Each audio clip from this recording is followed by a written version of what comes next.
Welcome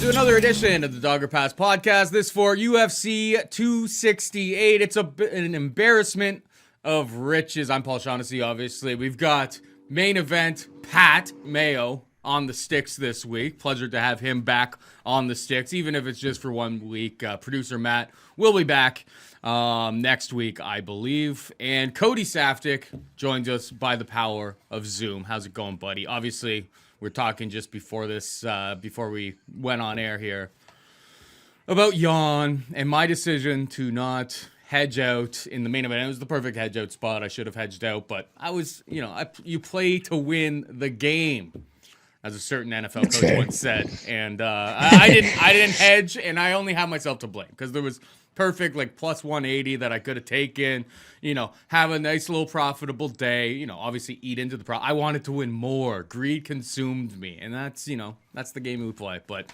you really actually did kind of crush that card. It's just a lot of people like me were dunce caps and didn't hedge out.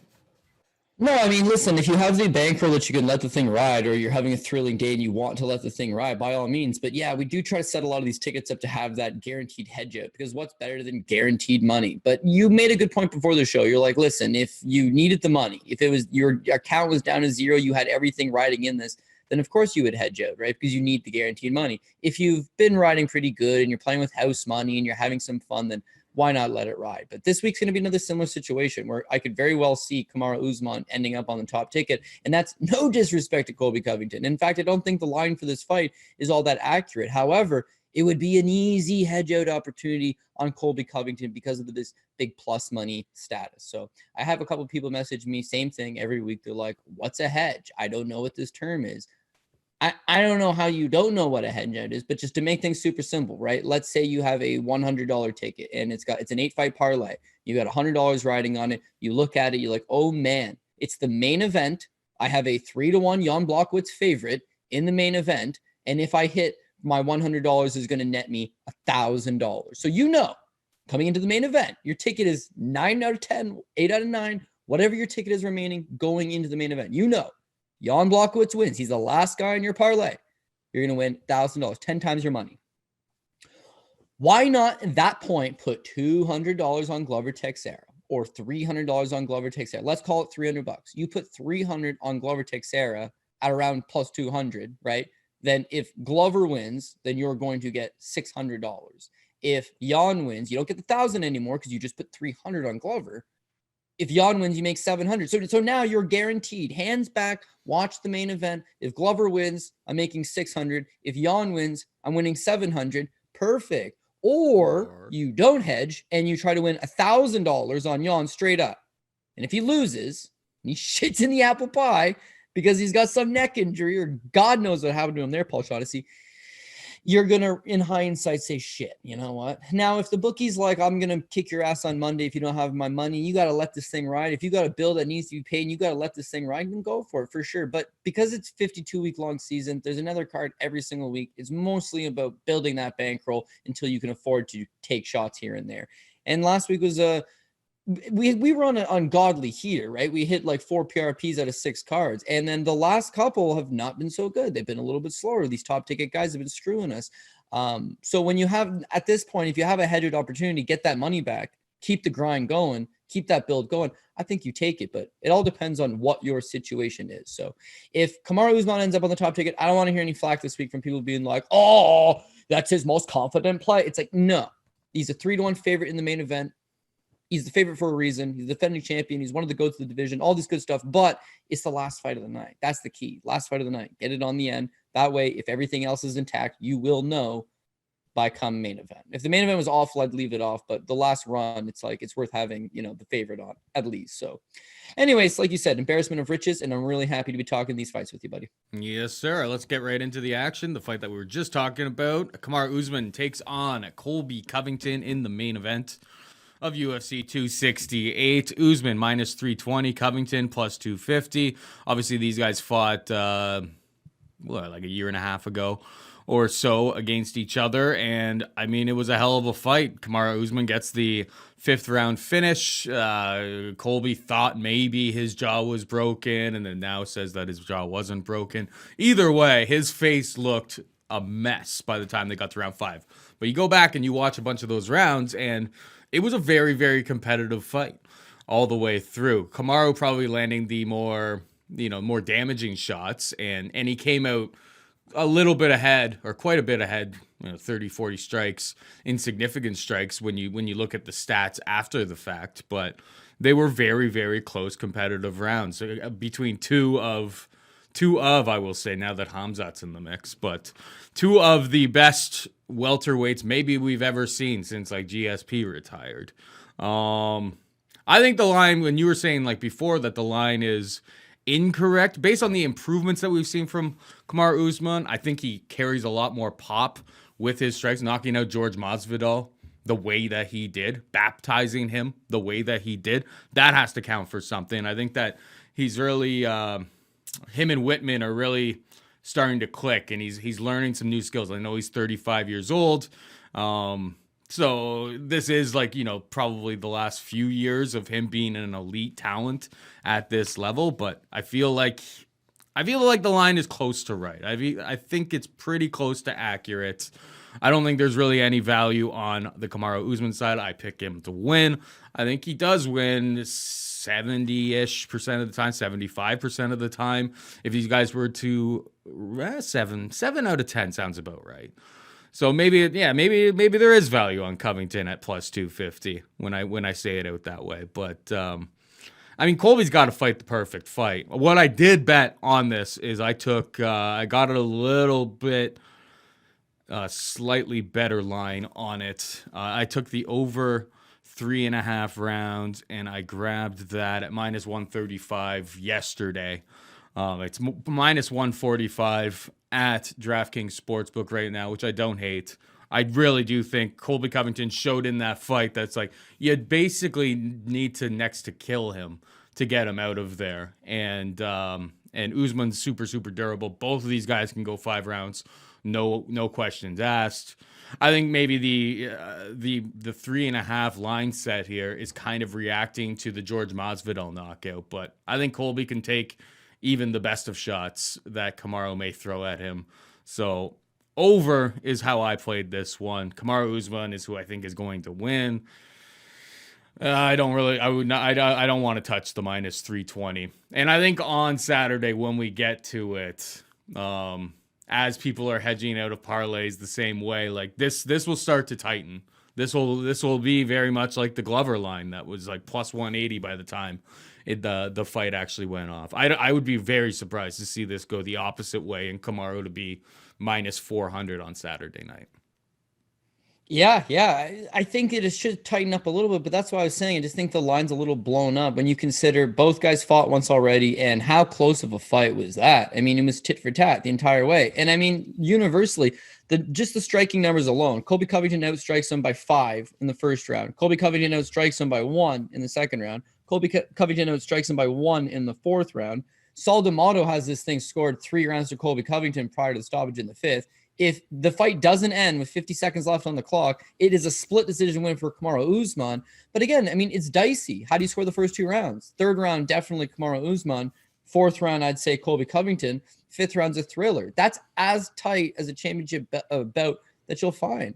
And yet now you run back a rematch and it's 3-1 Kamaru Usman. So I think that's the little bit of the hesitancy. Everybody expects this to be a good fight, a good scrap. And you nailed it best, man. When you think about the great welterweights that have been around, well, it was Matt Hughes, right? Matt Hughes is the best welterweight that's ever walked the planet until George comes around, and then it's like, you know what? George is better. George had the luxury that he got to fight Matt Hughes, but he took the torch. When I look at Kamaru Usman and Colby Covington for that matter, these are both guys I believe that would beat George St. Pierre in his prime. Why? Because George St. Pierre in his prime, he needs a takedown. He's not taking down Colby Covington. He's not taking down Kamaru Usman. So now he's forced to strike. And even though George is an excellent striker, is he going to strike for 25 minutes, right? Did he not have trouble with Johnny Hendricks? Well, how would he deal with Kamaru Usman? How would he deal with that kind of reach, that kind of length? What about Colby Covington, Crazy good durability. You know what? Even the fact his jaw might be broken, he says it's not. There's 50 seconds left. It's a crazy panic. He goes down. Second time he's been knocked down. crazy sense. It's still an early stoppage as far as I'm concerned. Colby's not out, Colby's a warrior, and he's 33 years old. This could be the last time he's fighting for the welterweight title. He's got a heated rivalry with Kamaru Usman. I expect for Colby Covington to come in as the best shape he's been in. And if he comes in very good shape, this is going to be another close battle. And so at 3-1, I'm not necessarily agreeing with it. The other thing you mentioned, you said, well, maybe it's a bit of a recency bias cooked in. I mean, since they fought, you've got Colby Covington's fought once, and it was against bum-ass Tyron Woodley. So what can you take away from that? Whereas Usman's been fighting, well, he beat Gilbert Burns, which is a definite feather in your cap, and then he's got 2 wins over George Masvidal, which is still, it's good competition. But keep in mind, the first George Masvidal fight, Masvidal actually doesn't have a bad performance about him. He took the fight on like 4 days' notice, struggled mightily to make weight, and yet had a lot of success against Kamaru Usman in the early portion of the fight before he tired out. Understandably, took it on short notice. The fight with Gilbert Burns, well, Gilbert Burns, I wouldn't say he didn't drop him, certainly. It's not a knockdown, but I mean, he definitely wobbles him. He definitely caught him pretty good. And then the third fight with the second fight with Masvidal, the third fight is most recent. Yeah, it just looked real good to me. Like he looked dialed in. Now, is this the kind of guy that you can catch and hurt? Sure. But knocking him out is going to be a problem. Submitting him, I don't think Colby Covington is going to submit him. So you're going to have a good back and forth tilt until somebody's will gets broken. And I'm thinking it hits the over 3.5, might go the distance, but we could be in for another late stoppage. I'm hoping it's Colby Covington. Listen, you and I, we did this 2 years ago. Okay, we broke down the original one, and I put on a "Make America Great Again" hat to back my boy, the welterweight thrashing machine, Colby Covington, coming in to make 170 pounds great again. I was all over him. This guy is the perfect welterweight. The reason why I thought he's the perfect welterweight, his striking's not all that great. You saw Damian Maia outstrike him, actually. But his pace, Paul, this guy has pace like unlike anybody I've ever seen before. He just keeps going. Infinite cardio. And that is a very, very special characteristic. I thought he is going to break whoever stands in front of him. Now he matches up with Kamaru Usman. And only it turns out Kamaru is the unbreakable guy. Kamaru Usman is the guy that does not tire. And so when you rewatch that fight, Colby Covington has a great first 2 rounds. By the third round, I've never seen him slow before. I've never seen him tire before. But he's tiring in that last fight. And the longer that fight stretch out, the more Usman starts to hit him. And you see Usman growing confidence every time he hits him. The 5th round, Usman looks fresh as a daisy. Covington's taking some damage. Usman goes after him and puts him away. Huge moment. And that's where Colby Covington comes out now. Well, you're the CEO of EPO. Because even he can't believe, how the hell did this guy outlast me? I'm the workhorse. I'm the guy that breaks guys in the gym. And this guy must be on drugs. And you know what? Maybe he is. But that's not up for me to decide, Paul. It's for me to decide who I think is going to win this fight. And I think you get a way better live betting line. If it's really competitive through 2, it might not be 3-1 Usman. But the longer the fight goes is where I think Usman does pull away ever so slightly. So I think the line's wrong, but I agree Usman should win. And yes, because it's the main event, it likely ends up pretty high on those parlays. All right, moving on down, we've got another championship rematch. We got Zhang Weili taking on Rose Namajunas. Zhang Weili minus 120. Namajunas plus 100. I mean, they fought back in April 24th, 2021. Rose Namajunas knocked her out in the first round. What is going on with this line, Cody? It was a pick'em when I originally made these boards. I mean, I know Zhang Weili, she's training with Henry Cejudo. It's like, well, she hasn't really been training with Henry Cejudo for all that long.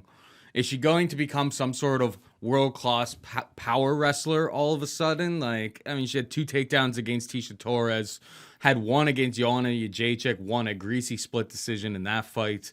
She hasn't really been some sort of world-class wrestler. And then even if she did get the fight to the ground, who's to say that Rose doesn't just snatch up a submission to honor? I know that you historically haven't been the biggest Rose fan. You take some shots at Pat Barry and so on and so forth. But you got to be... This line seems a little bit whack. I haven't bet it yet because I want to see Rose, because Rose is always a little bit... It's really tough to tell with her because like sometimes she shows up and she's like very like silent, doesn't even really want to talk to the media, doesn't want to do anything, and she's been like an absolute savage in those moments. I just want to kind of see how the week goes down, and it seems like money's coming in on Zhang Weili, but Rose Namajunas seems like the side here. It just almost seems too easy to be true. Like, it wasn't that long ago where she knocked her out. It looked like they're at least on par with each other on the feet. And if Zhang Weili's strategy is to take this fight to the mat, well, I think she may be met with some submission attempts down there, and I'm not certain that she'll be able to handle that. So Rose is the pick for me. What about you?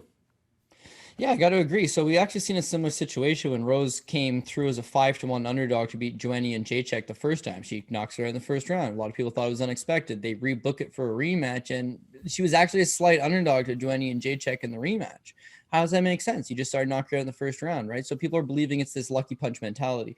I will admit, yeah, I do like to shit on Rose here and there, mostly because of Pat Barry. You know, that's a weird angle I'll never get over, but it's most of the mentality. Like, she seems frail at times. You know, there was the Conor McGregor bus incident where he threw the dolly and she couldn't fight, and she had to go see a PTSD specialist, and she has to have an emotional stress support dog with her. And she, you know, she seems off at the best of times, right? But that doesn't hinder her, man. Like, I got to get over this narrative of just like she's mentally weak. This girl's not mentally weak. And in fact, you go back to that Joanna and Jacek fight the first time around. Joanna's in her face. She's talking mad game. And you got Rose Namajunas reciting the Lord's Prayer over and over. She just seemed off. But it's like she knows what she's doing, and she knows how highly skilled she is. And that's one good thing about Rose Namajunas. As far as her kickboxing game goes, it's extremely precise. It's very, very tight game. Now, if you compare Rose Namajunas on paper, her striking versus Joanna and Jacek, well, Joanna and Jacek's a better striker, higher level, European Muay Thai champion, just volume for days, very, very tight. But she leaves openings. She's hittable. That's one thing that people have talked about Joanna and Jacek in the past, is that like there are openings to counter strike on her, and Rose just finds those openings. She's just very, very precise, and that's the same thing with Weili Zhang. I picked Weili Zhang the last time around, but why was I on Weili Zhang the last time? Well, because she seems to be bigger, physically stronger. If she was to get a takedown, great, but if not, she's just going to back her up. And when you see Joanna and Jacek versus Zhang, Joanna and Jacek's a better striker. She's faster than her. She's crisper than her. The problem is Weili's a little tank engine, takes the best you got, comes right back at you. And even though Joanna has all types of success in that fight with Weili Zhang, fight of the year as far as I'm concerned, she just takes everything, right? Now, when you see Rose Namajunas, it's like, oh, well, Rose don't hit any harder than Joanna does, so Weili's going to take everything. But it's that precision. She leaves those openings, and Rose is just far too precise. So she's got great footwork, great movement, great striking. She's got a nasty submission game. As far as takedown defense has traditionally been one of her problems, she's worked on it a lot, man. Her wrestling's actually not all that bad. And of course, fighting out of Colorado, being in great shape, training all the time, I don't believe that cardio is going to be an issue for her. So it really does come down to, can Weili break her, get a hold of her, hurt her early? Because once Rose starts getting confident, I mean, she's extremely precise. Seeing this thing get rebooked, it's not that I would say Weili Zhang doesn't have a chance. It's that how could you not go with the defending champion as this favorite, even if it's slight favorite status? They're giving you underdog money on her. And for that reason, I agree 100% with you, my friend. I don't think you can turn away from it. I think it's a live dog shot. You have a champion as an underdog. She just knocked her out. She looked clean. I don't know. Everything's falling into that. This would be an excellent underdog bet. Surprised it is an underdog bet, but it is, and we'll take it. 100%. All right, moving on down. We've got the pants off party of the week. We got Justin Gaethje taking on Michael Chandler, minus 210 Gaethje, plus 175 Chandler. All I can guarantee is absolute and utter violence between the two of these guys. As soon as that cage door closes, it's a pick 'em whether it's going to go to 1.5 rounds between the two of them for a reason. They both have, pedigrees in wrestling, but they use that wrestling to keep the fight on the feet. I feel like as long as this fight lasts, it's going to be awesome. And I'm going to lean towards Gaethje here. I wouldn't really want to touch the minus 210, to be perfectly honest, because I think I'm expecting both of these guys to get hit and hurt early and often in this fight, but I believe in Justin Gaethje's durability more than I do in Michael Chandler's, and that's really all it really comes down to for me. What about you? I could not agree more, man. This thing comes down to durability. You got two guys that are going to stand in front of each other and just batter each themselves. Who's going to be standing the longest? Who's got that durability? And you got to go with Justin Gaethje, who's got legendary durability. This is not so much one guy's got great durability, the other guy's got okay durability. In my opinion, Justin Gaethje has fantastic durability, and Michael Chandler is kind of half soft. You look at all of his losses, there's a kind of a repetitive theme. So the last one against Charles Oliveira, he started off awesome. He's beating Charles Oliveira early, And then come the second round, he starts to slow down. He gets knocked out. He lost to Patricio Pitbull Freite, who's a 145-pound fighter on his best of days. Really not that big of a guy. KOs him in the first round. His loss to Brent Primus, right? They'll tell you ankle injury. See, his leg seized off calf kick. And there's another problem is that his first fight with Benson Henderson, a fight that he won a split decision in over a 5-round fight, he tires out and his calf hurts. The rematch with Brett Primus, his calf hurts. The Will Brooks fight, knocked out.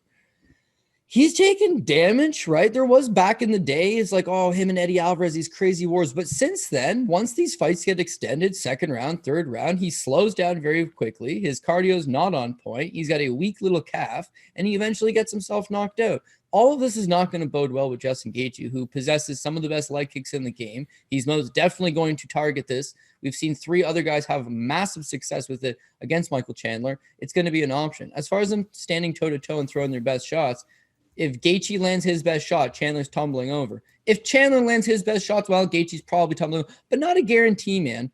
Because see, when Gaethje loses, it's not, oh, he got caught. It's he takes an absolute shit kicking, and then finally his brain's like, wait a second.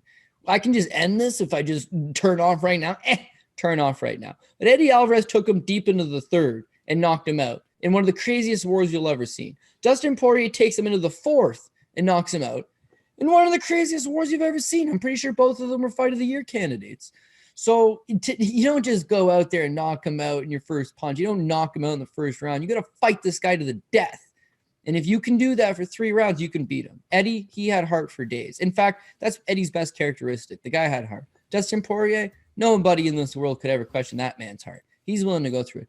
35-year-old Michael Chandler, I don't think he's going to go through the trials and tribulations. So he needs a quick knockout over Justin Gaethje or he's going to suffer. As far as the wrestling goes, Chandler is a high-level wrestler. He's able to mix that in against absolutely anybody. But again, yeah, Justin Gaethje, Khabib clearly showed there was levels to wrestling, and Gaethje ain't an elite-level wrestler. But yeah, I mean, he's been wrestling since like elementary school. He was a multiple-time state champion. And, wrestled a little bit in college before ultimately just abandoning college altogether and pursuing mixed martial arts. So he's competent enough to keep this fight standing.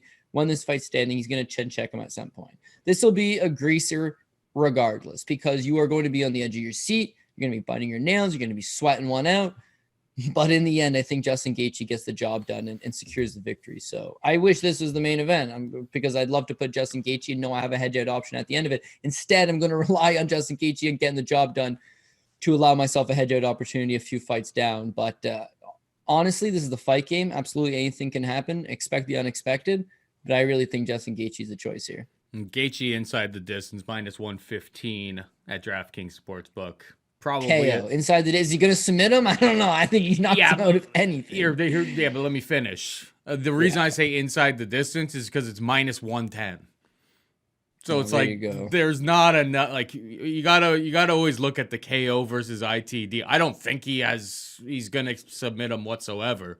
But for 5 points, buying that insurance for a club and sub situation is definitely worth the small like for 5 points. It's basically nothing, right? So I would suggest that because they're literally pricing the inside the distance props the same as the KO props right now. Moving on down, we've got, this is going to be a tough one for Cody to break down. 2 of his boys, Shane Burgos, -195, Billy Quarantillo, +165. Take it away. These are your guys, so people are waiting to hear what you have to say about this one.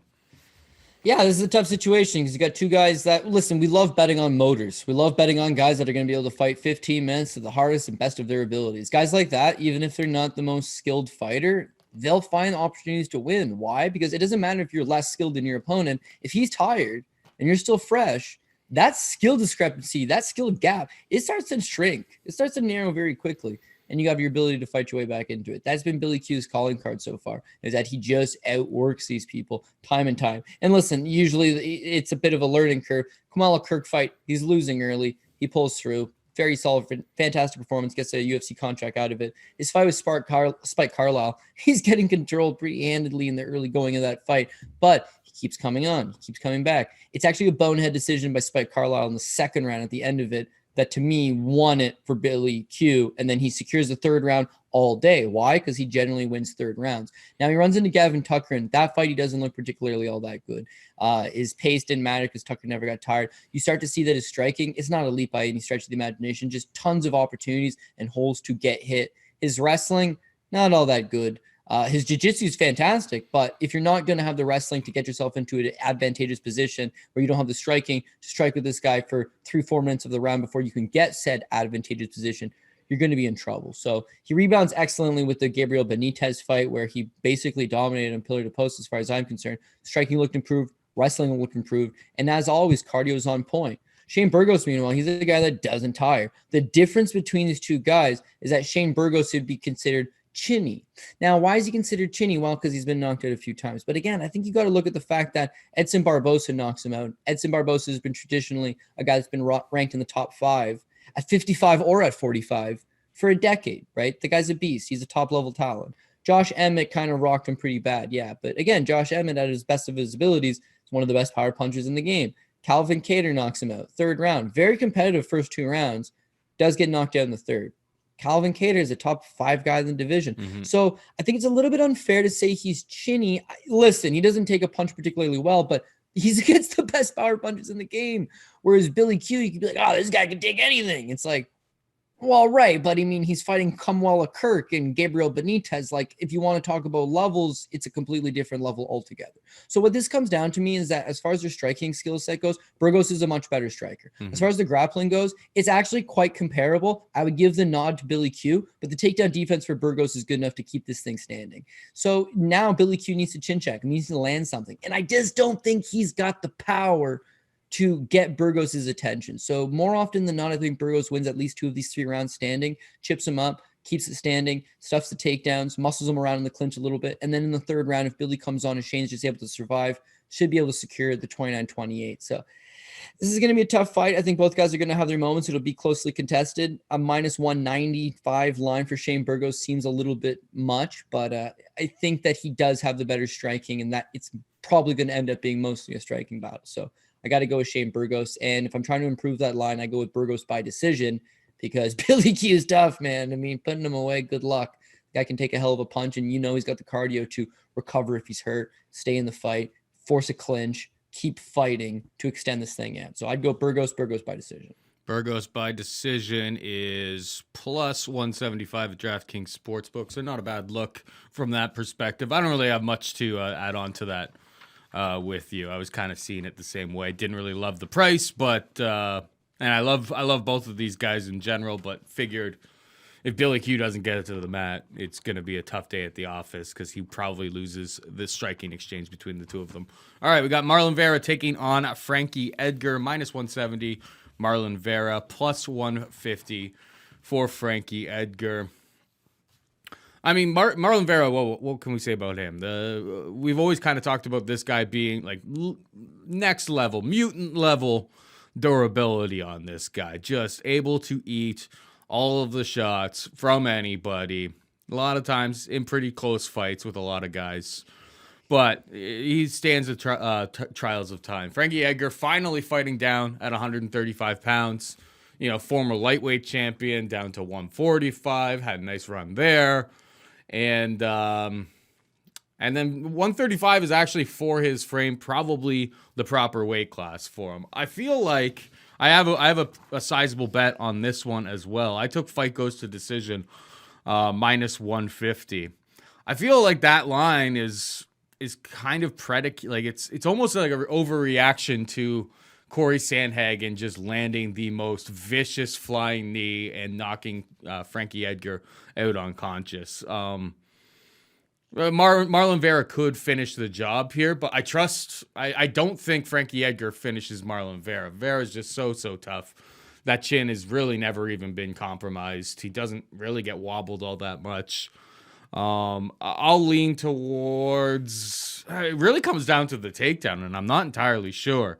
Is Frankie Edgar going to be able to secure takedowns and hold Marlon Vera down? Because if he is, Frankie's a very much a live dog in this spot, but I think the over 2.5 rounds -170 or fight goes to the decision -150 is the best play in this fight. I'll lean towards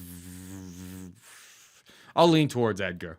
Maybe Edgar is able to get that wrestling going and win 2 of 3 rounds, 2 of 3 close rounds. That's where I'll go with it. But I think there's an overreaction to Frankie being like chinny or something like that at this point. So got some action in at -150. Fight goes to decision. What about you? Yeah, if you told me what's more concerning, guy got deaded by a flying knee by Corey Sandhagen in the first, or a guy just came off a fight to the death with Davey Grant, what's worse to you, Paul? Like, yeah, Frank Edgar's been knocked out. Frankie Edgar loses to Corey Sandhagen or Korean Zombie or Brian Ortega. Again, we're talking about the elite level of guys of the division. The problem is that as much as I recognize he is a live underdog here, you are not far off. In fact, Frankie Edgar could go out there and get the victory, but he's a 40-year-old bantamweight, Paul, and it really does get to me that at some point he is going to slow down. Now, he's slowed down against elite level opposition. He's getting caught by them, sure.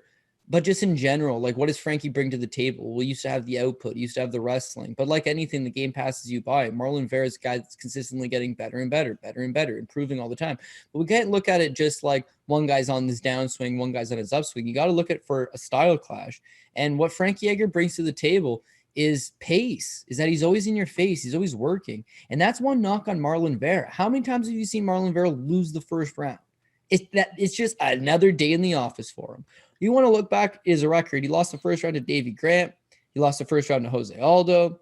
He lost the first round to Song Yadong. He lost the first round to Guido Canetti. He lost the first round to Wuji Buren. He lost the first round to Douglas Dian Silva de Andrade, John Lineker.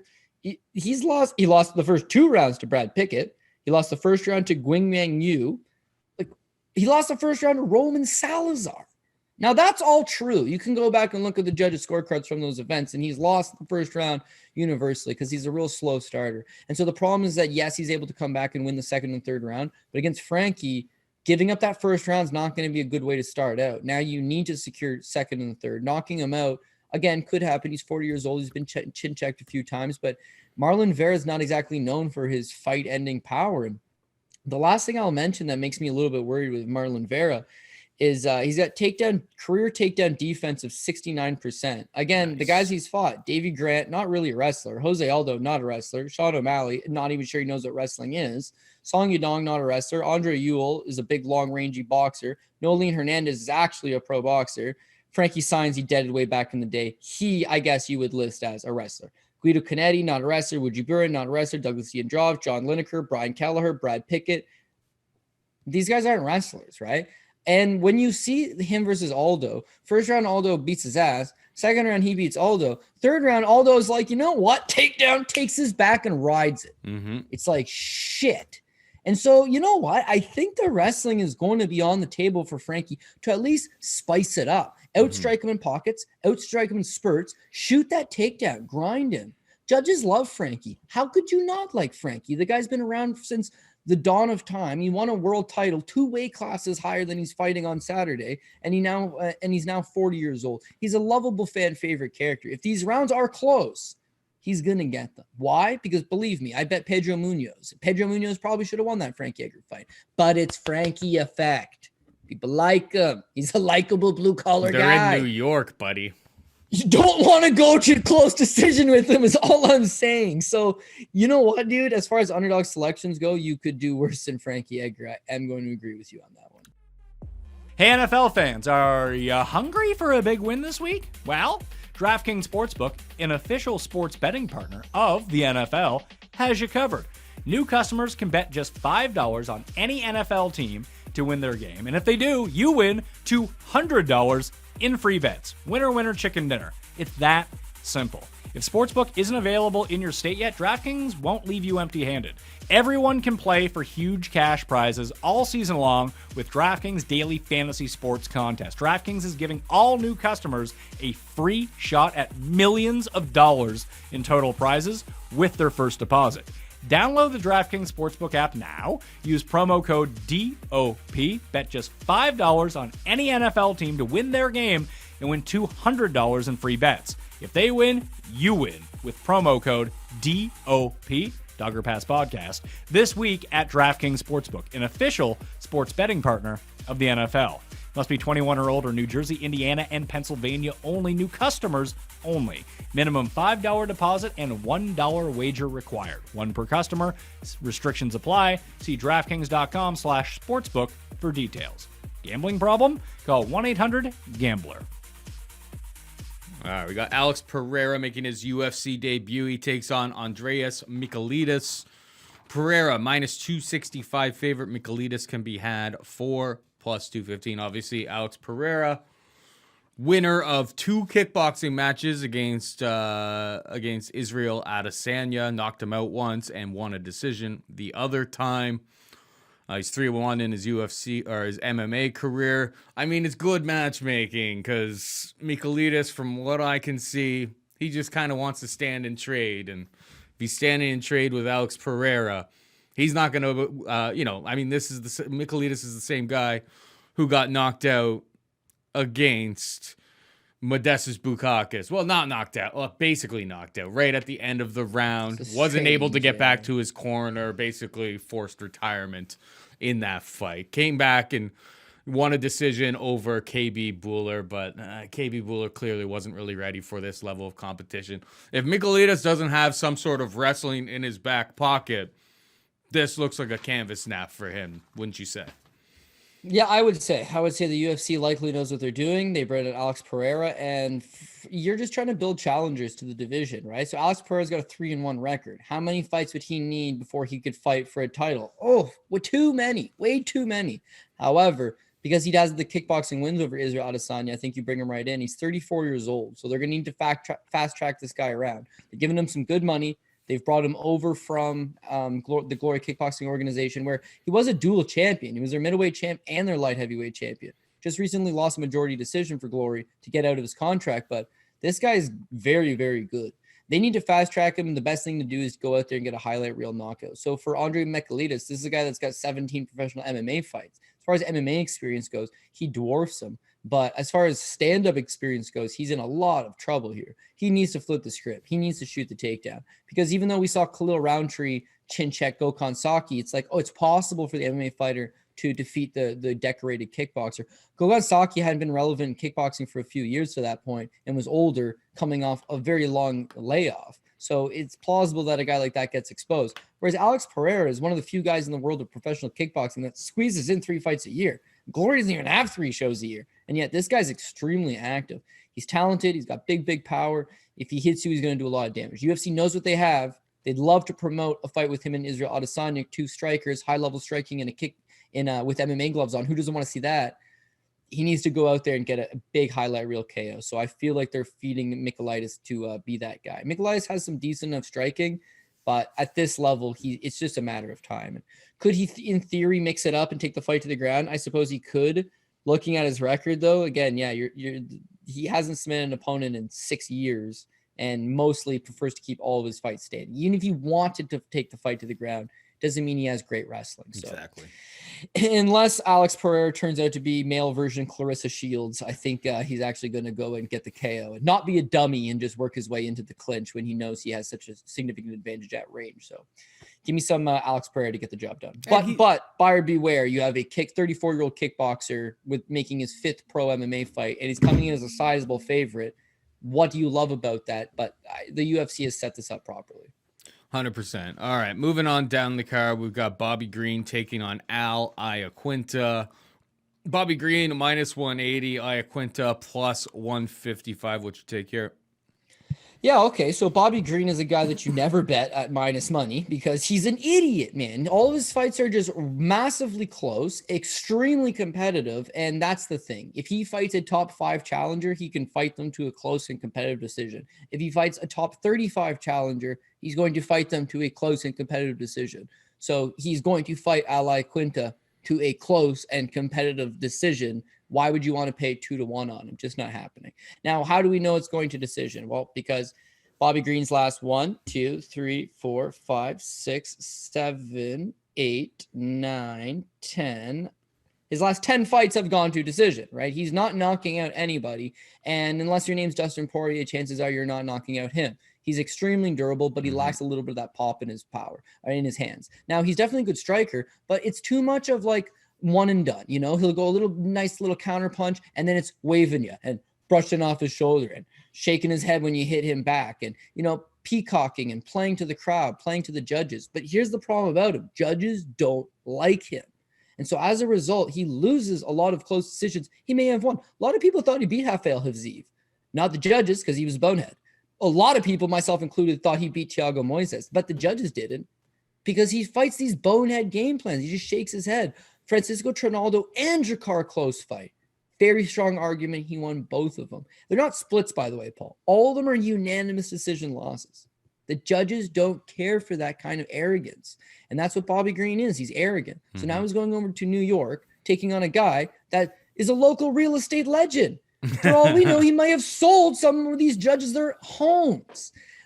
He's an excellent striker. At his best, Iaquinta is very sharp, very technical. His thing is that he feels disrespected all the time, and then he'll leave. He hurt his knee, took some time off. He came back, felt disrespected again. But again, when you want to look at his best career moments, the Kevin Lee fight, he paints a masterpiece on him. The George Masvidal fight, he got hurt in the first round, comes back second and third round. It's tight, it's technical. He fought Khabib Nurmagomedov for 25 minutes.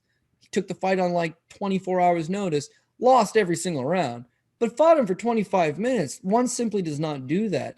He's definitely a high-end fighter. It's that I don't think he's super interested. Now, he, by his own account, not interested in fighting. UFC's coming to New York. Al, do you want on the card? He says, offer me something that's going to get me excited. They say, what about Bobby Green? He says, perfect. I've wanted to fight Bobby Green for a while. Veteran like myself, put his time in, fun style. We're going to have a fun fight. I'm in for it. And that's what this is going to be. It's going to be a fun, competitive, close fight that is going 15 full minutes, and I'm going to take the underdog shot on Iaquinta. I get the layoff. I get the motivation. I get he's 34. Bobby Green's not exactly a spring chicken himself. He's 35. So this is two guys, similar level of competition, similar level of experience. One guy in Iaquinta actually fought for a world title for whatever that's worth. But yeah, listen, this is going to the scorecards, and in New York, I want Iaquinta over Bobby Green. Yeah, I was kind of considering Iaquinta as well, but I don't know, man. I just don't trust it. I just don't trust it. Do you trust Bobby? Just pass on the fight then. I'm not. Minus 175 Bobby Green? No way. You don't bet. You bet Bob. I've learned my lesson from that Moises fight, which I thought he won. But you don't bet Bobby Green as a favorite, especially he was like a 3-1 favorite against Thiago Moises. I thought he won the fight. But yeah, when he eats shots and then does the old that didn't hurt. Just like, no, the judges next to the cage right now, you just gave them confirmation that you got hit. And that's really like, sometimes they can't see all of these shots. So it's like when you give them, oh yeah, that didn't hurt me. It's just like, well, that just proved to them that you got hit and probably did get hurt from that shot.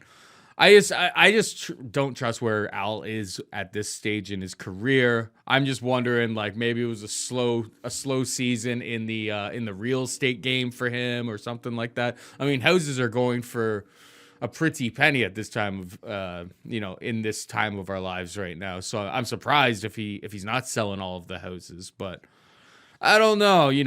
I did a little bit of digging through his Instagram, and like he kind of seems like he's in the gym a little bit, but I couldn't bring myself to pull the trigger. But yeah, I will agree with you. Betting Bobby Green as a favorite always has bad consequences. So stay out of trouble. Avoid this one at all costs. I'm gonna lean towards Bobby Green, even though I'm gonna take the coward's way out. Pick him, but I will not bet Bobby Green at minus 180. All right, moving on down, we got Nassourdine Imavov taking on Edmen Shahbazyan, minus 120. Imavov plus 100. Shahbazyan. Kind of puzzled by this one, Cody. I remember what Nassourdine Imavov when he took on Jordan Weili. I mean, Imavov last time out looked quite good. That was the best performance that we had seen from him. But I remember in the lead up, Jordan Williams' last fight, in the lead up to that, when Imavov took him on, he got hit with some shots, and like he definitely stumbled a little bit. And I think like Edmen, a young a young striker in his own right. I think maybe people are getting fooled by the last name Imavov, thinking that this is some sort of Dagestani wrestler, because he's not that guy. Like, he's more of a kickboxer. He fights out of the Fight Factory in Paris. Was that the name of the gym? Yeah. Fight Factory in Paris. Well, it's called MMA Factory, but it used to be Fight Factory Paris, yeah. Fights out of that gym. More of a stand-up guy. I mean, if the two of these guys have a kickboxing match, I'm going to trust Edmen Shahbazyan. Edmen Shahbazyan just has a lot more power in the strikes that I've seen from him. More dangerous opponent. He's young, rising up the ranks, and they finally taken him off of, like, you know, he was kind of on they're trying to accelerate him to like a title type of situation. Took on Derek Brunson, gets exploited in the wrestling. Took on Jack Hermanson, ditto on that. He's only 23 years old. He's obviously making improvements, and I think the biggest hole in his game won't be exploited by Imavov in this spot. So I haven't bet it yet. Wanted to hear what you had to say before making a move, but Edmen Shahbazyan is the pick for me. What about you?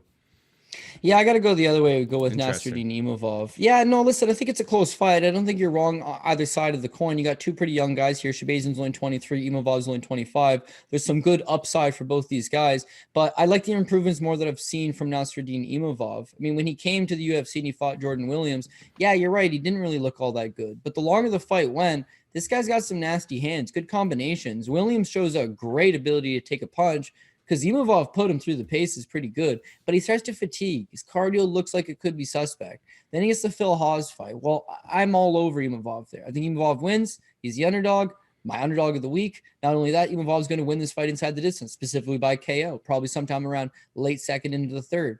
Things are going accordingly, but man, he gasses. Oh, he gassed out bad in that fight. Hawes is gassed too, for what it's worth. But Hawes would just resort to pushing him up against the cage because Imavov couldn't create space. He couldn't get off the cage. He couldn't do anything about it. He almost knocked out Phil Hawes twice in that fight, once in the second, once in the third, but he had an inability to keep his back up off against the cage. So at this point, it's like I'm thinking he's a faltered prospect for sure. He draws Ian Heinisch. I never pick against Imavov, but he looks so bad against Phil Hawes. Why not take some Ian Heinisch? Now, maybe it's just Ian Heinisch looked bad in that fight. Or maybe it's that Nassourdine Imavov is getting a lot better. I mean, everything looked on point. His takedown defense looked career best in that spot. Ian Heinisch came nowhere close to taking him down. Now, Heinisch has fought a lot of upper level guys. And if anything, Heinisch is a tough out. Nobody knocks him out. He's got a great chin. He's got great cardio, training out of Colorado, great motor on him. Well, he was gassed about round and a half into that fight, gassed out. Takedowns, nothing came even close. Imavov looked so cool, so calm, so under control, and he goes out there and he knocks him out. That's a hell of a win. Very solid win. 5 months after losing to Hawes, it looked like this guy's been back in the gym. He's been improving. Fight Factory Paris with Fernand Lopez has just done an extremely good job at turning over guys and turning them into bright prospects. And as well, he's not one of your Dagestani wrestlers, but he is actually from Dagestan, Russia. He knows how to wrestle. He said he pursued striking, is now a striker. But a lot of these Dagestani fighters have actually gone over to France. A lot of them are at Fight Factory Paris. And there's no doubt he should be good enough to keep his fight standing and now strike Edmen Shahbazyan. My issue with Shahbazyan being he knocks out Brad Tavares, and then you're right, he's the second coming of Christ at this point. Like, this guy is going to fight for a title. He's only 22 years old. He looks so good. He draws Derek Brunson. He starts out pretty good, and he has his own cardio issues. I mean, he gassed out bad in the Derek Brunson fight. Now the Jack Hermanson, they give him no favors. What you just got exposed by Derek Brunson. Why would you fight Jack Hermanson? He's another top 15 guy. He's another guy that was at one point considered pretty close to getting a title shot. That's a tough fight for this kid. And you're right. You know, it looked like takedown defense again, but you know what? He started out awesome against Jack Hermanson and then faltered. He got tired down the stretch. So both these guys could start off good. Both these guys could get tired down the stretch. I just favor more what I've seen from Imavov, who's been able to correct the problems. And when you talk about great coaches, Fernand Lopez, you know, he's the original trainer for Francis Ngannou, but he's done such a great job with Cyril Gane. He's done such a great job with the Lapalus brothers, particularly Taylor Lapalus. He's done such a good job with what he's been able to work with. Whereas Edmen Shahbazyan, I know he's spending time in Las Vegas, but, you know, out of Glendale fight team, right, with Edmund Taverdian, like how much are you going to improve fight to fight? Not entirely sure. I think this kid is skilled, but I think Imavov's skilled. And in a battle of two good prospects, I think the one that's slightly more experienced, slightly more refined and Nassourdine Imavov gets the job done. But I wouldn't say you're crazy for a dog shot there. I could see Edmen Shahbazyan getting the job done. But I think Imavov's the rightful favorite. It's minus 120, right? What is this? A close 50-50 fight regardless. Yeah. So what you're saying is you're doubting Edmen's head movement. Head movement. No! I've never seen somebody scream like that. Like that was when Rocky's screaming because Apollo Creed gets killed by Ivan Drago. You know, it's like, oh my God. Like, this is Edmen Shahbazyan realizing, oh no, my free checks for life are gone. Yep. My free money. I'm a terrible coach, but I can just be like, oh yeah. He's not the only one. WWE they go. People used to be like, the guy's a fraud, dude. He's a fraud, man. He ruined Travis Brown's career and Jake Ellenberger's career. But the only reason you know who his name is because of Ronda Rousey. What a fraud this guy was. And he'd make all your lists as like biggest frauds. But he's actually equally as big of a fraud as John Kavanagh and Faraz Zahabi. They're all the same level of fraud. They have one good fighter that they may or may not have had a big part of their career. And then it's like every other fighter out of the gym is just awful. God awful. I could be the next Conor McGregor. It's just like, well, no. It doesn't exactly Yeah, and it's just like, way. Yeah, I showed that kid everything he knows. It's like Steven Seagal, right? When it'd be like he's in the locker room. It's like he didn't show Anderson Silva nothing. Anderson Silva's been fighting his entire adult life, his entire childhood. It's all been combat. He's the man, right? You didn't show him a technique. You didn't show him something he didn't know. But he goes out and he wins a kick, and it's like, oh shit, Steven Seagal gets the credit. It's the same with those guys. Faraz Zahabi's had 30 guys come out of TriStar, none of which were any type of notable. And a lot of these guys come there. They come there. He doesn't build anybody up. And he didn't build George as well. He didn't build Rory McDonald. He didn't build any of the decent fighters that came out of there, but he's ruined a lot of careers. John Kavanagh has ruined a lot of careers. He's had one good guy make it. But because that guy was so good, you get this idea of like, whoa, you know, you want good coaches. You look for Eric Del Fiero. You look for a John Crouch. You look for a Michael Thomas Brown or a Dean Thomas, or pretty much ATT's got 20 coaches in their gym. That Billy Padden is a better coach than Faraz Zahabi or John Kavanagh. That's a fact. And he's number 17 on the ATT roster. So, and little gyms the same way. But little gyms you work. James Krause, great example. Who's going to his gym, right? He's got a bunch of fringe 35 contenders, and he turns them into good fighters, good scrappers, the best he can do. Imagine you gave him a stable with 100 fighters. Craig Jackson, I think he's a little fraudulent as well, but he's actually built a lot of good fighters. He did. It's just they're fraudulent now that Mike Winklejohn, who's a big fraud, has officially taken over the operation. So anyways, it's just fraud. But Nassourdine Imavov, to tie things back in, has a good head coach. And I'm rolling with the legitimate improvements I think he will have made. Fair enough. All right, we got Phil Hawes taking on Chris Curtis. Phil Hawes, a minus 335 favorite. Chris Curtis could be had for plus 260. Who you got here? Let's go. We're going Chris Curtis. Whoa, you hate Phil Hawes. I fucking hate Phil Hawes. And I also love Chris Curtis. So take the bias that exists here, because there's a very clear bias here.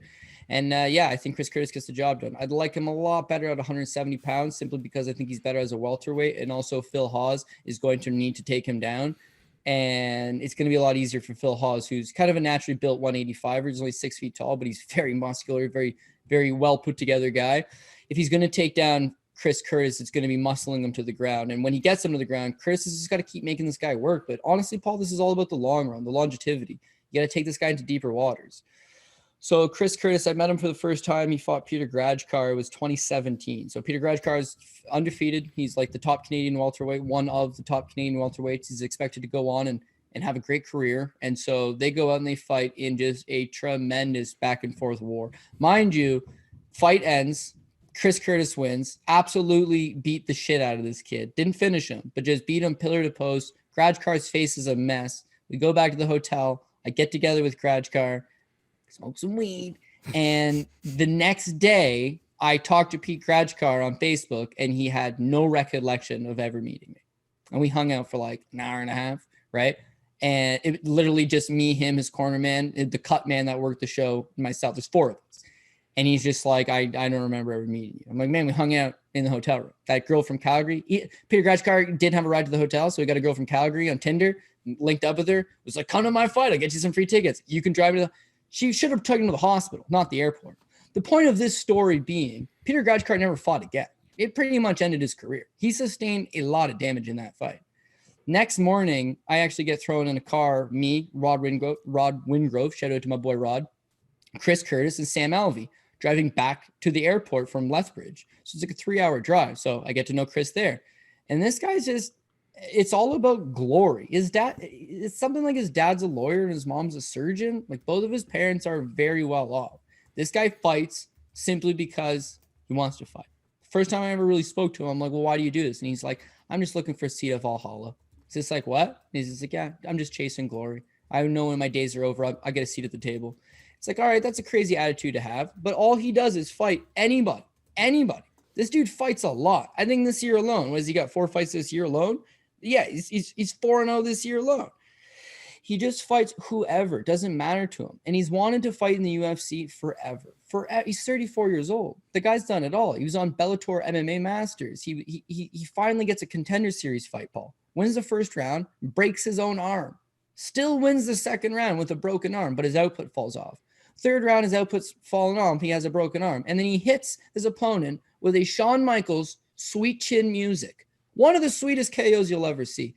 They snuff him. They didn't even give him a contract out of it. You know, you knock out a guy with a sweet chin music, you don't get shit. Mind you, Alonzo Menefield, he got a fight in the UFC. Greg Hardy, he got a UFC fight. Montel Jackson, he got a UFC fight. Kevin Holland, he got a UFC fight. Chris Curtis didn't. So again, I got him on social media and he talks a lot of shit about Dana White. He talks a lot of shit about the UFC because he's so bitter. He's got such a big chip on his shoulder. He was never going to make it. And he's finally accepted that. And so when they gave him this call, hey man, we need somebody short enough to take Phil Hawes, he jumped at the opportunity. This is everything he's ever worked for. And now's the time to do it. Now's the time to make good. So what you'll notice here about him, Paul, is the fight with Sean Lally, 3rd round knockout. Andre Fiallo, 3rd round knockout. Darren Smith Jr., 4th round knockout. Kyle Stewart, 3rd round knockout. Jerome Hatch, 3rd round knockout. He's a specialist into taking you into deep waters. He's a bit of a slow starter. I've definitely seen Chris Curtis drop a first round, maybe even a first 2 rounds. This is only 3, so hopefully he doesn't drop the first 2. But he's been known to be a slow starter and drop the first round. But he's got great technical boxing. He rips the body excellent. And beyond that, he's got phenomenal cardio. Paces himself out great, puts pressure on guys, doesn't knock them out in the first. He takes them into deep waters. He rib roasts them. He puts them away late. This bodes extremely well because he's taking on Phil Hawes, who is the polar opposite. He's an extremely fast starter. The longer the fight goes, he tends to start tiring. When he tires, he leaves himself very vulnerable. Watch the Nassourdine Imavov fight. Nassourdine Imavov could have knocked him out twice. Didn't have the counter wrestling. Chris Curtis, meanwhile, is an excellent defensive wrestler. I mean, he's better wrestlers than this on the day-to-day, but he's out of Extreme Couture, and he's been spending a lot of time with Khamzat Chimaev. He's been working with Albert Duraev. He's been working with a much bigger Alexander Gustafsson. He's been the lead training partner for Sean Strickland, not even just in Las Vegas, but they were together at Dan Henderson's Ultimate Training Center up in Temecula, California 4 years ago. All he's done is train with the best guys in the world and never got his shot. And he's extremely bitter about it. And now he's going to go out, and this is his opportunity. So he's ready to go. Phil Hawes is going to have an excellent start. Chris Curtis is going to have a slow start. And he better hope to God he knocks out Chris Curtis in the first round. Because if he doesn't, Chris is going to work his way back into it. All right. Final point that I feel I got to address is the Chris Curtis's one knockout loss is to Ray Cooper III. I just want to tell you real quick. He fights Magomed Karamov he fights him the first time. He loses. Wrestling didn't look terrible in that fight. They rebook him against the last season's champion for a second fight. Bum move. He loses the fight by decision. He goes backstage. He takes off his gloves. He peels off the tape. He's sitting down. He's mentally checked out. They run in the back and they're like, Magomed Karamov pulled out of the finals. You need to go right back out and fight Ray Cooper III. So he's just like, what? Well, what are you paying me? And they're like, you need to go out. So he just wraps his shit and just goes out, wins the first round against Ray Cooper, and then got caught by a shot in the second. Like, the mentality that you would need to go from I'm done, pack up your stuff, getting ready to leave, to turn around and walk out and fight Ray Cooper, his second fight that night. This guy's guts and glory. Guts and glory is going to get the job done. I know I'm massively biased. I know people will say you're an idiot if I get it wrong. I got a juicy favorite, and I'm riding with said juicy favorite. And yeah, he was supposed to fight Evan Cutts a week from next week. He was supposed to fight Evan Cutts. So I don't really think he's short notice. He's always in the gym. He's full time. He's been living in Las Vegas the last 2 years. outside of that time he was dating that stripper, that he was a little unfocused. He's been in the gym every day. He don't got no stripper in his life no more. He's not on the strip no more. He's in the gym. I'm expecting my boy to show up and give a good account of himself. So sign me up for some action man, also known as the King of Combat, Chris Curtis. Well, I'm going to have to... It's not very every day that Cody strolls into this show and picks a plus 260 underdog. Plus, Curtis round 3. Yeah. 22-1. In. Got to throw a sprink. Just a little touch. Just a little touch on that. Giddy up. Let's go. Let's go, Chris Curtis. Let's go, Curtis, round 3 as well. All right, moving on down. We got Ian Garry taking on a Jordan Williams. Ian Garry, a minus 380 favorite. Jordan Williams can be had for plus 290. Ian Garry, obviously the Cage Warriors welterweight champion, coming over here. Jordan Williams, I mean, I feel like they're kind of raking this guy through. I guess in fairness, the Mickey Gall showed up and was the best Mickey Gall we have ever seen. That was a pretty closely lined. Or he was a favorite against Mickey Gall, I believe. Actually, yeah, a minus 175 favorite against Mickey Gall there. Mickey Gall just showed up, took him down, and dominated him. Found the rear naked choke. That was all. That was all for naught. And that was his first fight at 170 pounds. But it seems like, they had figured out, because he's got diabetes, they had figured out the weight cut, and he looked all right, and he looked fine, I believe, at the weigh-ins. Yeah, he made it okay. I don't remember him having any sort of major issues getting to the weight. Now, they're setting him up, and this is a pure setup fight, because clearly they want the good-looking British guy to become a new star. It's a thing the UFC always does. These big, huge cards in America, fill those prelims with future stars, kids that you think could be something. And Ian Garry, 23 years old, coming out of Ireland, seems to be one of the main prospects coming out of that part of the world right now. Minus 380, minus 400 in some spots. Is a hefty price to pay, but is the writing on the wall here? I guess I'll ask you that. Yeah, I see writing's on the wall. It looks good spot for Ian Garry. I'd probably be way more into it if I didn't get seriously burned on Justin Burlinson last night in the Contender Series. Burlinson looked as good of a prospect as I've seen coming out of the British regional scene in a long time. He's 17-1 as an amateur, 6-0 undefeated as a pro. Looked good. What you see in that fight with Johan Linus is the guy fights with his hands low, and he's very hittable. And when he fights a guy with a ton of power like Linus, he got caught. That's my one problem with Ian Garry. This kid looks good. I mean, his striking looks nasty. He's got a nasty left high kick. Snap it out of nowhere. Lands very effectively.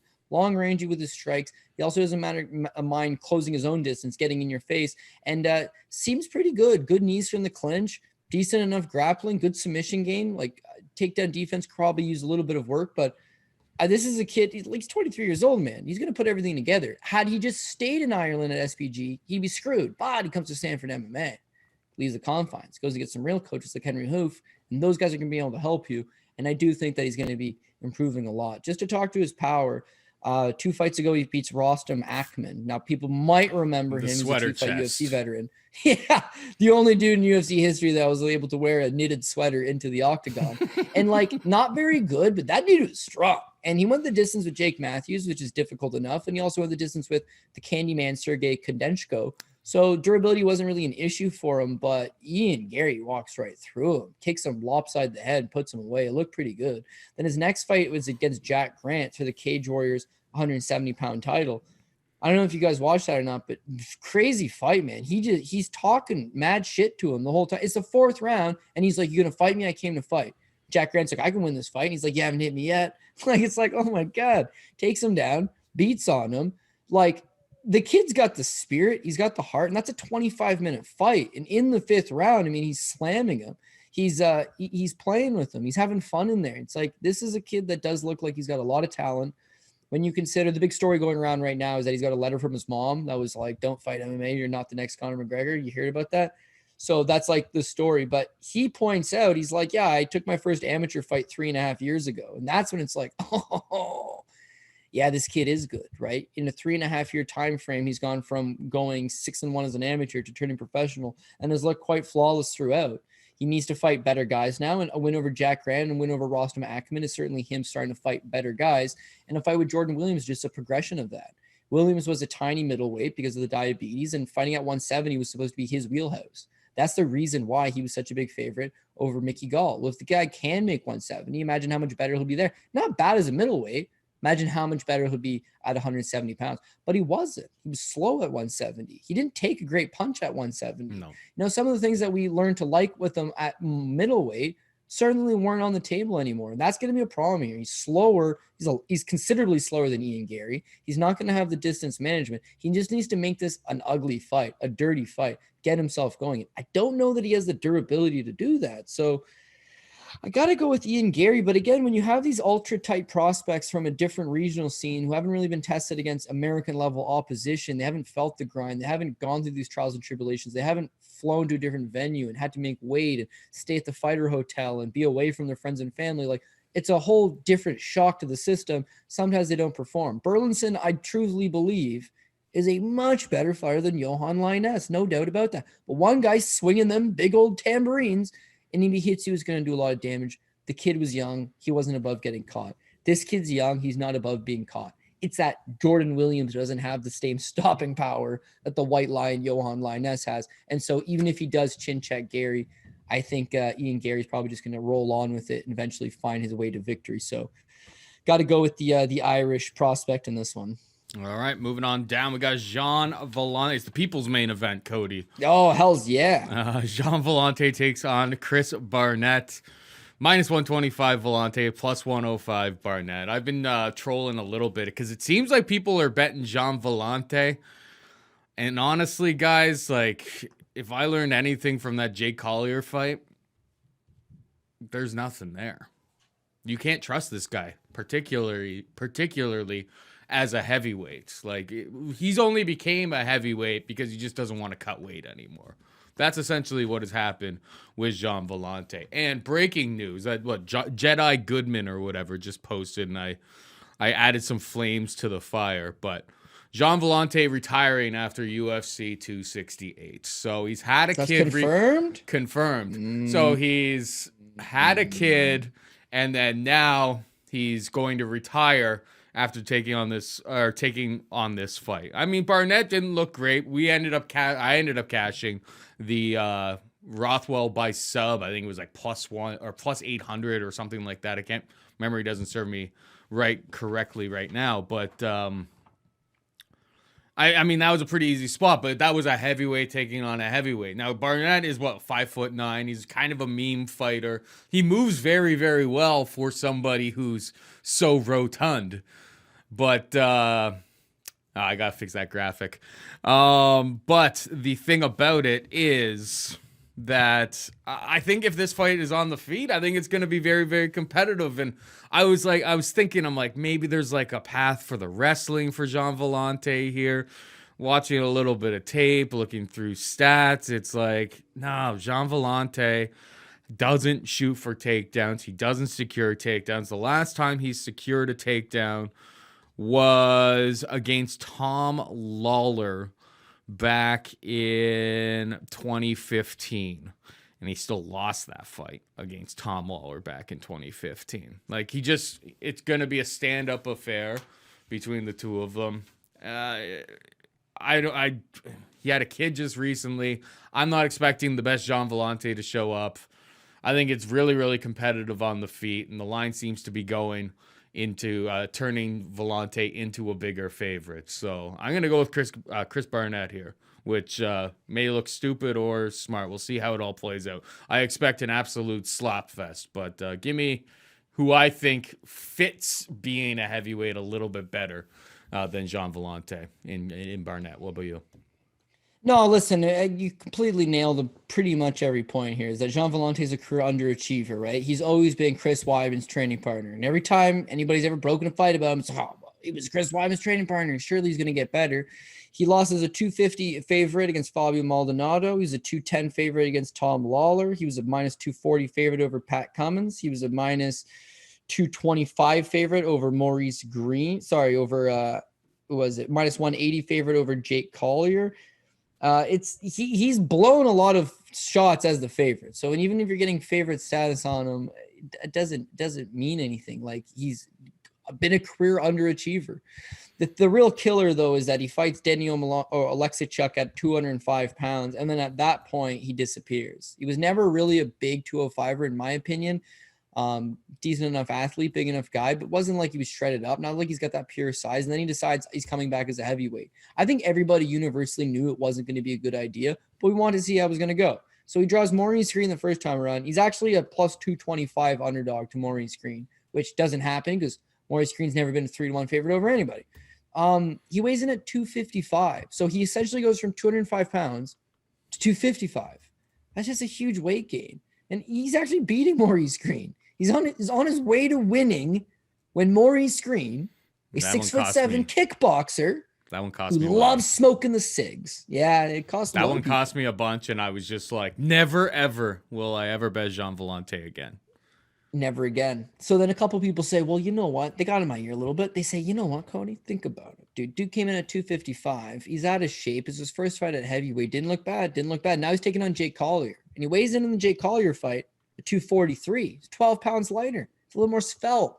And surely Jake Collier, and the fat jokes are unlimited with him, is not going to beat Gian Villante. But it's the same thing. What does Villante do well? He stands and he slugs it out with you. His chin's not as good as it used to be. You know, you saw Ed Herman hurt him multiple times. Sam Alvey hurt him multiple times. Pat Cummins hurt him multiple times. Mauricio Shogun Hua knocked him out. The Michael Alexichuk fight, it was a body shot. It's a minute and a half into the round. It's like he doesn't wear a shot that well anymore. His output's certainly not as good as it used to be. His wrestling, I'd never really known him to have a wrestling-heavy approach, and I don't know what he's going to weigh in. I want to see the weigh-ins, because so far through 2 heavyweight fights, once he's coming in at 255, once he's coming in at 242. But the guarantee is that Chris Barnett, is going to be tipping the 265 limit, because I've seen him fight at 310 pounds before. Yeah, he's 5'8", but he's a good athlete. How many 5'8", 310-pound guys can do a standing backflip? Like, the guy's actually quite athletic. The Barnett, when he fought Ben Rothwell, he took the fight on short notice. He didn't give a terrible account of himself early, but then he started to get tired, and Rothwell's obviously got a lot of backlash. He called him in the go-go choke. Prior to that, he's one of these guys that could catch you standing. You know, he's a decent enough fighter. He's got an okay submission game, but with Jean Villante, it's not so much what does Chris Barnett bring to the table. It's how is Jean Villante going to find a way to lose this fight? That's what it comes down to. And last but not least, I didn't even know what you said before, but you mentioned that he's already announced his retirement. That never goes good. I think one time in the history did it go good?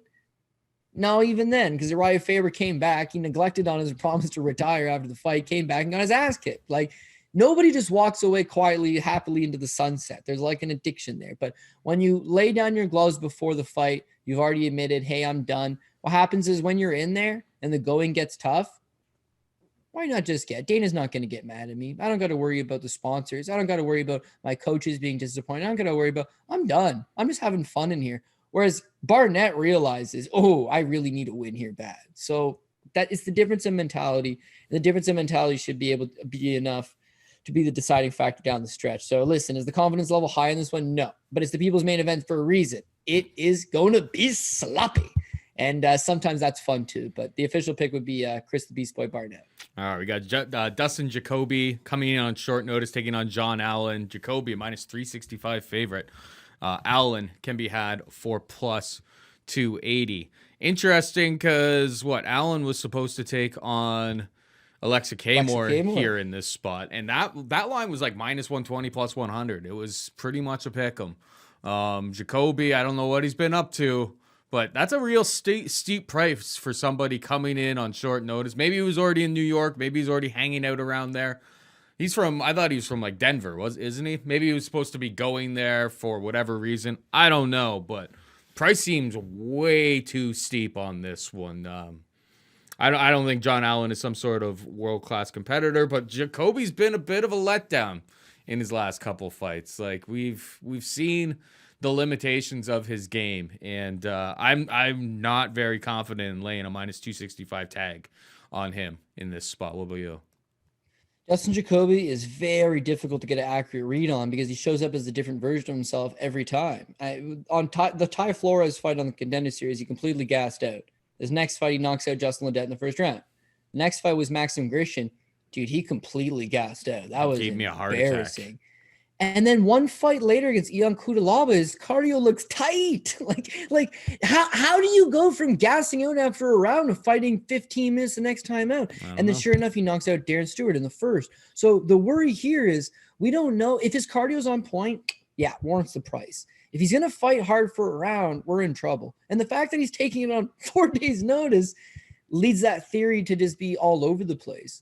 Is he taking it on short notice? That's going to mean he's got lackluster cardio, or is he taking it on short notice? He's been in the gym every day since his last fight. He's got a training partner on the card. He's ready to go, and he's jumping at the opportunity. Like we just don't know. If I knew for certain that he could fight 10 minutes at the very least, I think he can win the first 2 rounds and survive a third against John Allen. Secure 2 of the 3 rounds at the very least. If he's in shape, he has a significant striking advantage over John Allen. John Allen seems to be more of a striker. He's a shoot-the-box guy. If he stands in front of Justin Jacoby, he's going to get chopped away. What he does do well at is that he's able to mix in the takedowns. Now, he has never won in the UFC, but he did technically beat Mike Rodriguez at the time before he got tested positive for the juice. And it was on the back of the 4 takedown attempt, or the 4 takedowns. He took him down when he needed to. And once he got on Rodriguez, as we should know by now, Mike Rodriguez has no game off his back. The fight with Roman Dolidze, it was actually fortunes reversed. Roman Dolidze was the one securing the takedowns over John Allen, which largely led to the win. But it's actually a pretty close competitive fight, split decision. He does get a takedown over Roman Dolidze, who's a far better wrestler and grappler than Dustin Jacoby is. It all leads you to believe that John Allen could go out there, secure a takedown, cause Dustin Jacoby to work, tire him out, and then this becomes another greasy, close, competitive fight that could go either way down the stretch. So even though I believe Dustin Jacoby is a superior fighter, the 4-day notice, the history of having lackluster cardio, that's all kind of got me bugged out. And it's a reason to believe that Dustin Jacoby could be the apple pie shitter, especially given his hefty price tag this week. So again, I pretty much agree with the large majority of your points. I think I am going to still take Dustin Jacoby, but I really want to see the weigh-ins, and the confidence level is not quite where it needs to be, so it would be lower down. That's fair. All right. Melsik Bagdasaryan takes on Bruno Silva, minus 320 Bagdasaryan, plus 250 for Silva. Went back and watched Silva's last fight against Javier Garcia. Round 1, he eats a shot. He gets a little bit stumbled. And that is troublesome when you're taking on a guy who hits as hard as Melsik Bagdasaryan. I would 100% say that. On top of it, he's kind of like a karate guy. I think he trains at like Machida's gym or something like that.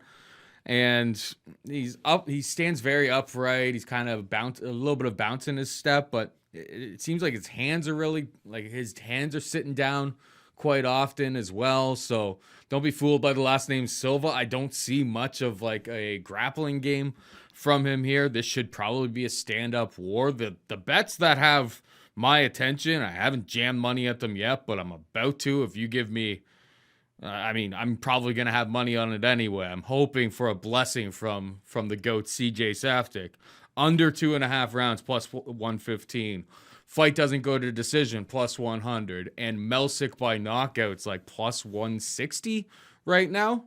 I mean, I don't understand why they're lining this like this fight is going to decision, because if you've watched Melsik fight, the guy hits really hard. Cardio could be an issue.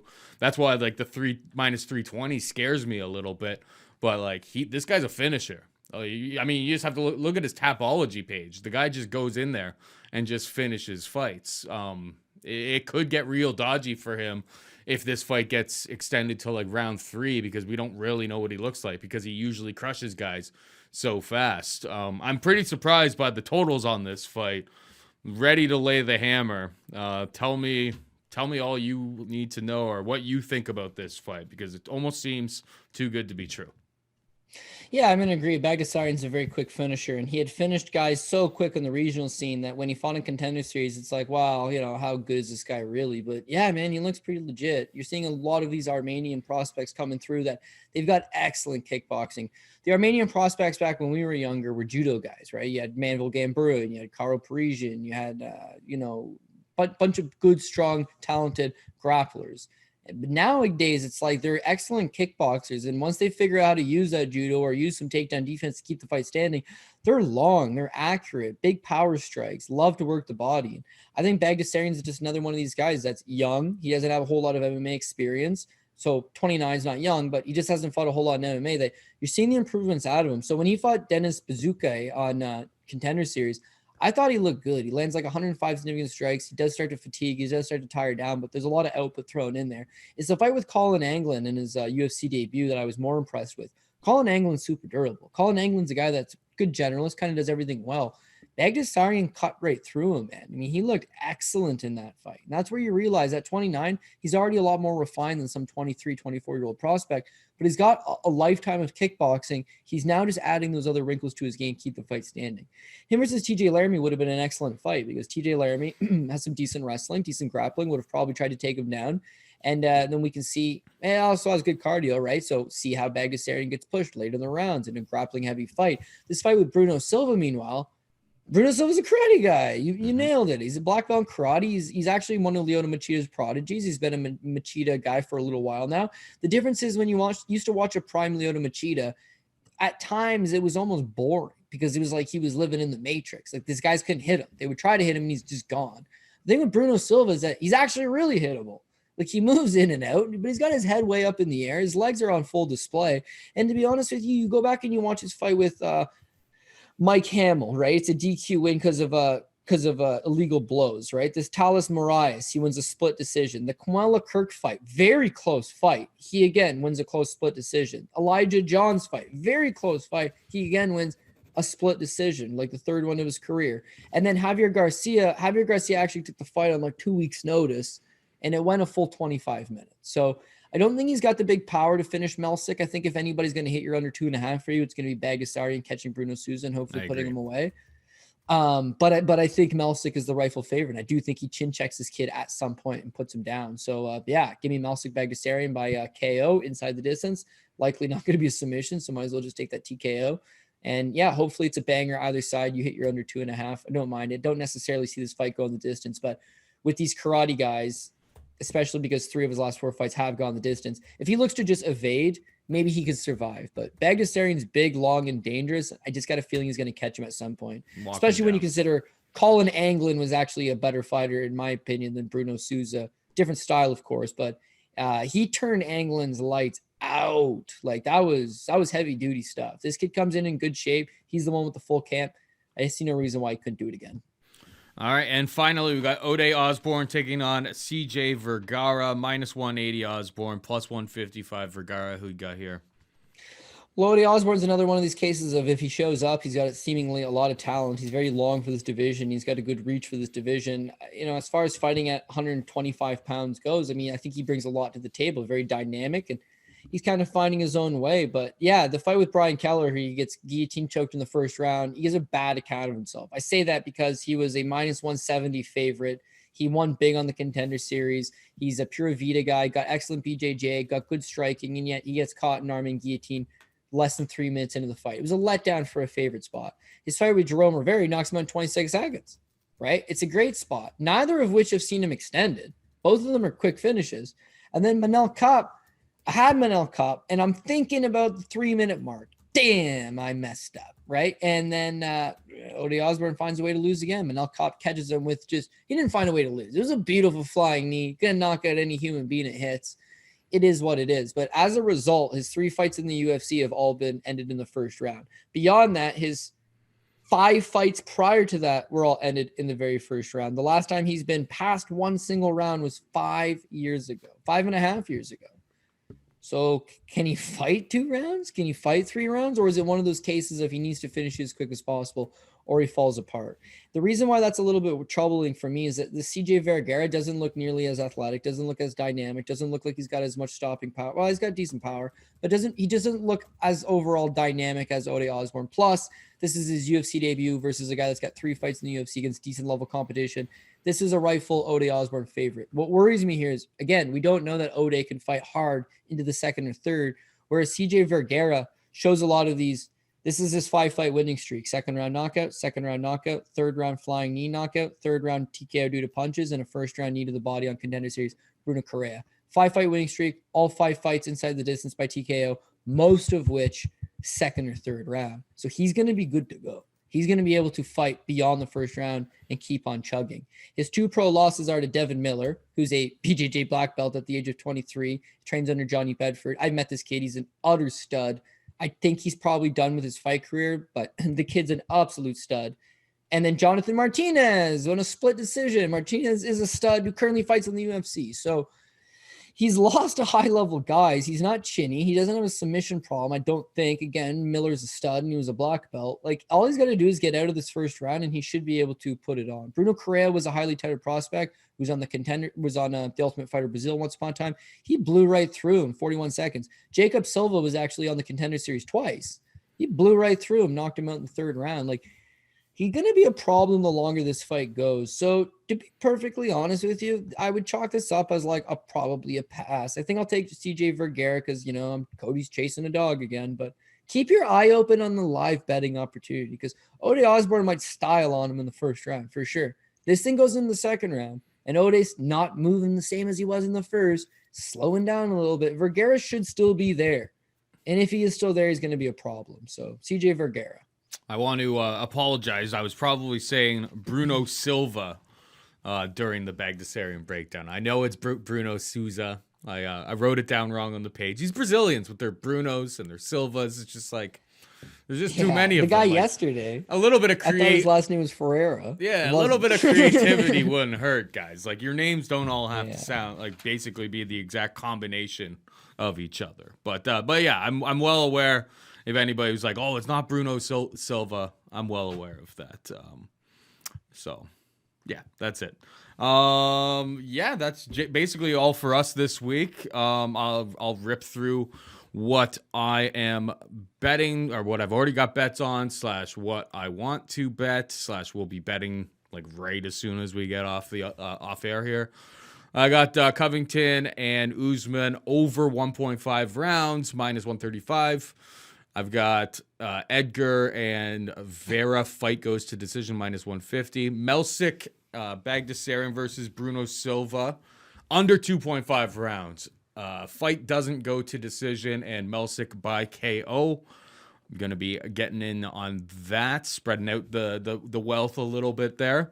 Barnett, you told me to wait till weigh-ins. Maybe the line gets better, but I feel like this retirement narrative, I'm not going to find a plus 105 later in the week. So I'll have to think about that for a little bit. But I'm going to be on Barnett or nothing. It's dog or pass 100% from my perspective. And then Curtis plus 260 and Curtis round 3 because you told me to, Cody. So hit him with the PRP now. And with the PRP, we're going to go with Usman by decision, Rose Namajunas. We're going to go with Justin Gaethje. So Rose Namajunas is dog number 1. Justin Gaethje, Shane Burgos. I think I take Marlon Vera, but I might reconsider that one. We're going to go with Alex Pereira. We're going to go Iaquinta, dog number 2. Nassourdine, Imavov, Chris Curtis. Let's go, my boy. Phil Hawes, dead man walking on the green mile. That's going to be our dog number 4. We're going to go with Garry, Chris Barnett, dog number 5, Dustin Jacoby, although John Allen does, I would like to have a second look at that one. Melsick Bagdasarian and CJ Vergara is, what do we got? We got $600 here. Rose Namajunas. It's a lot of dogs. But I looked at this card. I'm not going to lie, buddy. I looked at this card and I said, Barnett. this looks like a card where you're going to find some underdogs that are going to come through. I got 5. We got 5 straight up. What you noticed from Contender Series on Tuesday, the dogs were barking. The card from Saturday was a lot of favorites. Of course, an underdog came through in a very big way at the end. But yeah, it's styles make fights, right? And when you've got Russians with significant grappling advantages over their opponents, well, you ride the number. Who cares? This is a card where who are the prime apple pie shitters? Dustin Jacoby at 365 could be it. Melsick Bagdasarian at 320 could be it. Garry, is he overpriced at 380? Probably. Phil Hawes, I got him earmarked as an apple pie shitter as a 3-1 favorite. And that was about the only big favorite I thought. Well, I mean, people got mixed feelings on the main event. Doesn't matter to me. We can make it to the main event. We'll have a built-in hedge-out opportunity. The main thing is what do you put with Kamaru Usman? For my money's worth, the most confident play on the card would be where was it? Sorry, Justin Gaethje, right? But you're playing with absolute fire. So you have Gaethje and Usman at the top and then filling it out with the rest of it. Listen, I think there's good picks this week. I'm also probably going to try to put out props just to try to mitigate some of the damage if for whatever reason somebody at the top of the ticket was to blow it. But yeah, this is a fun card. This is a good card.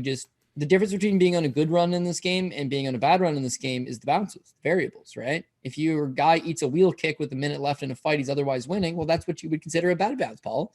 But sometimes Billerino doesn't land the kick and you get the victory. Like it's a bounce either way. What can you do? That goes you just got to take the good with the bad. That goes on mushrooms or something last night. What a strange cat. Just like they should have given him like a hug though. in between. I think they should have too. I mean, he's 31 years old. He's the jungle fight, bantamweight and featherweight champion. None of that matters to me. I'll tell you is that Dana's lost. You can do spinning back kicks. Spinning back kicks sell. It is what it is. Yeah, well, that's my thing is that he's lost. He's probably got an eye for talent. And then his eyes telling him this guy don't got it. He basically didn't fight for the first 2 rounds, probably lost the first 2. Argument he may have won the second. Third round, he's losing in the third round until he just lands a hellish spinning wheel kick to knock a guy out. So as far as the talent level goes, Dana's got the accurate eye. This guy's not all that talented. But as far as the markability goes, people want to see him get his ass kicked. Are you kidding me? He looks like he's playing touch butt in the park, right? He's got this greasy flowing ponytail, right? He's dinking around. He sounds crazy as shit when he talks, and he's got a flying knee up his back pocket. He's got a spinning wheel kick. Who cares? They'll either watch him to see him land something crazy, or they'll watch him to see get his ass kicked. Regardless, you throw that guy in a card this week, you throw that guy in a card next week or next month or the month after that. You don't think someone would say, "Oh shit, that's the guy," and watch it? Like what? You don't want to watch this? I want to watch it. Nah. Yeah.